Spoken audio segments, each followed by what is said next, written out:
大家好，我係阿 wing。相信咧有留意住我哋頻道嘅觀眾朋友，亦都留意到我哋近排咧就拍咗好多博愛七路嘅物業啦。咁今日咧亦都唔例外，今日阿 wing 咧嚟到呢一個非常之有實力嘅澳資發展商打造嘅一個屋苑，而且我哋今日睇嘅產品咧就係我哋嘅大平層單位。咁喺睇呢一個產品之前咧，同大家科普一下，到底咩戶型先叫大平層呢？你係覺得140方係大平層，170方係大平層，定係200方以上先叫大平層呢？咁俾3秒鐘大家思考一下。OK， 好啦，咁我哋嚟講一講啦。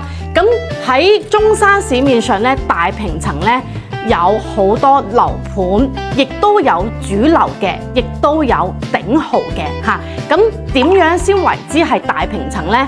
如果我哋接觸得比較多140方左右嘅一啲戶型產品呢，咁呢個呢只係算大戶型，咁佢唔算叫大平層嘅。咁例如到140方到170方呢個區間嘅話呢，可以講話係入門級嘅輕大平層，咁亦都係市面上嘅大平層。咁實質呢，佢係一個改善型嘅產品嚟嘅。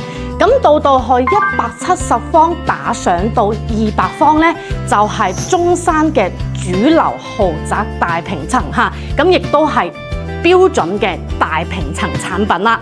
咁到咗200方以上嘅話，就係叫純正嘅高端大平層。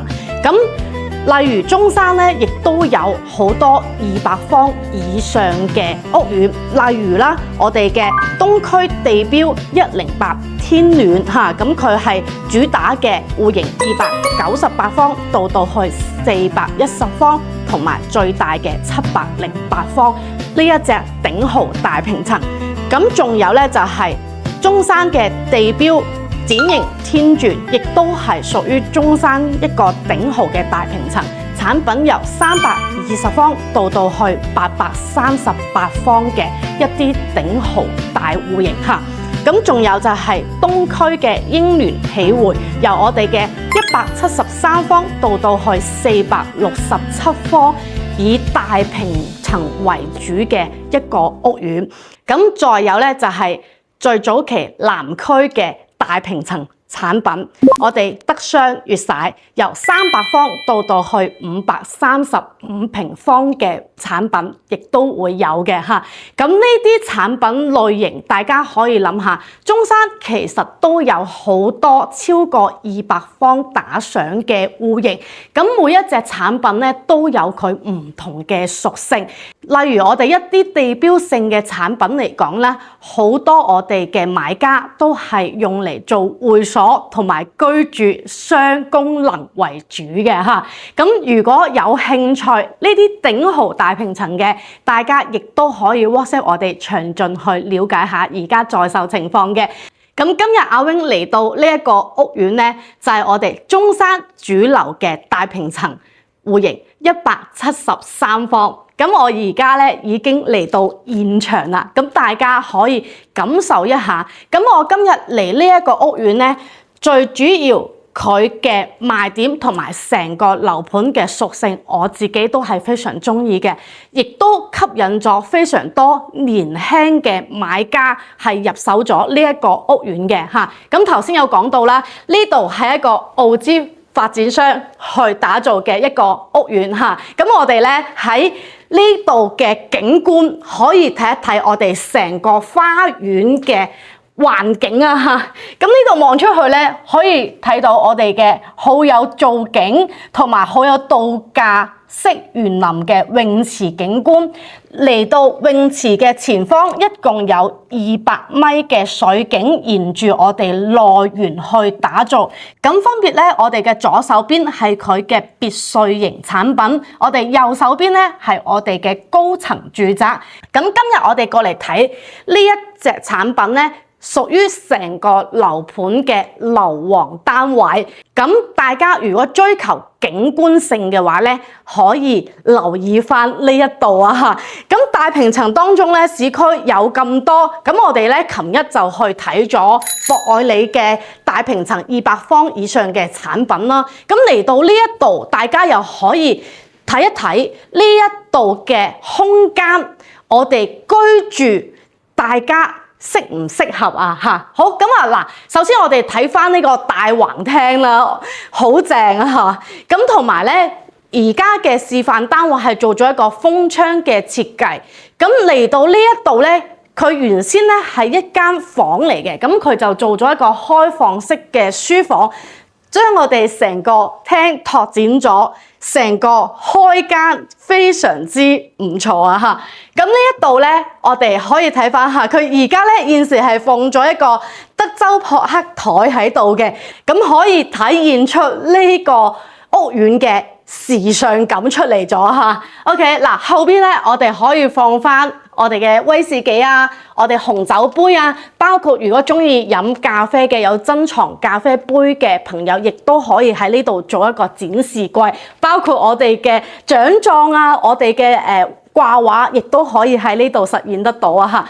好，咁我哋咧呢個咧做咗一個玄關嘅位置出嚟，咁呢一個咧將我哋別墅搬咗上嚟，我哋洋房單位啊，咁呢個咧我幾中意啊！佢呢個綠色咧令我想起咗一個樓盤，知唔知邊度啊？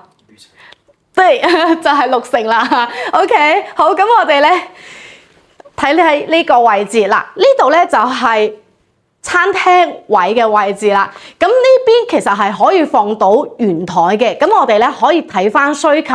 亦都可以放到一個6到8人嘅長台嚇，咁呢邊佢亦都做咗一個風窗設計，咁我哋咧兩邊亦都有景觀，可以望到我哋綠植嚇。整體佢成個花園啦，佢嘅綠植嘅搭配啦，都好有一番風味嘅。佢同以往我哋睇嘅樓盤咧，種植嘅綠植咧都有所唔同，我覺得佢有佢自己嘅風格啊，因為個層次搭配得都係非常之好啊嚇。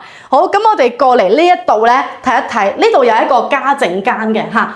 咁家政間我哋可以用翻呢個位嚟曬一曬衫啦。咁或者如果大家係想請工人阿姨嘅，咁我哋亦都可以留翻呢一個位置。做翻一個工人房出嚟，亦都 OK 嚇。好，咁我哋咧再去睇一睇後邊房間嘅位置啊嚇。咁成個單位咧，佢就4房改咗個3房出嚟嘅。咁原先呢度第一間房啦，書房啦，跟住呢度咧就係我哋客房嘅位置。咁所有嘅景觀大家都可以留意一下，同埋佢呢度嘅空間，3邊落床大衣櫃嚇，到我哋後邊呢度客廁好深，佢個客廁呢個企缸位佢好方正啊嚇，跟住嚟到呢一度我哋可以睇下，呢度咧係屬於一個成個單位最細嘅一間房間嚇，咁但係我哋可以睇翻下佢做嗰個衣櫃嘅深度，亦都係好大啊！跟住嚟到呢一度咧，嚟睇翻佢個主人房。咁首先啦，我哋入嚟咧有2個空間嘅，呢一度咧就係衣帽間嘅位置啦。跟住我哋後邊呢個位咧就係我哋洗手間嘅位置。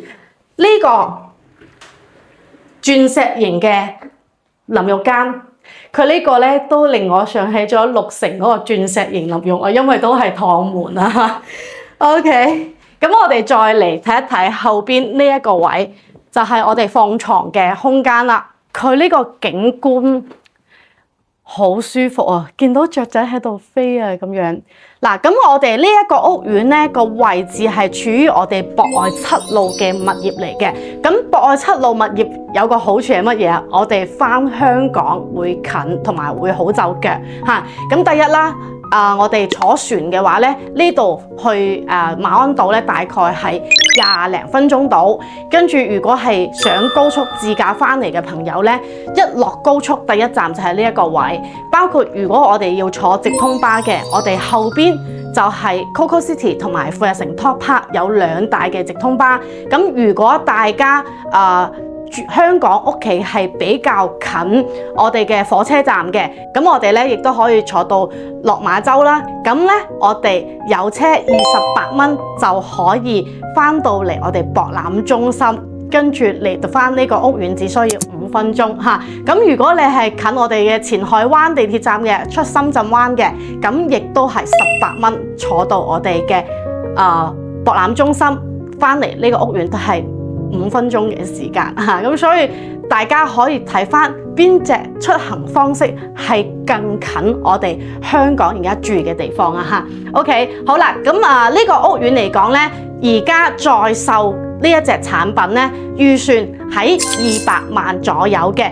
咁當然呢一個價錢咧，佢係買緊毛坯嘅單位嚇。咁大家如果想擁有一套大平層，咁翻嚟度假，翻嚟可以享受一下，可以翻嚟食下嘢嘅，又有大空間嘅話咧，咁我哋可以花少少錢裝修嚇。咁呢個裝修成本計翻落嚟嘅話咧，其實你預250到260萬左近咧，就可以擁有一套非常之舒服嘅大平層嚇。咁所以呢度嘅性價比係好高嚇。咁如果大家揾緊中山嘅大平層，一定要留意翻呢一個屋苑嚇。好，咁今日嘅內容咧就嚟到呢度，繼續關注安娜睇樓團，令你睇樓睇得開心，買樓買得放心。我哋下期見，拜拜。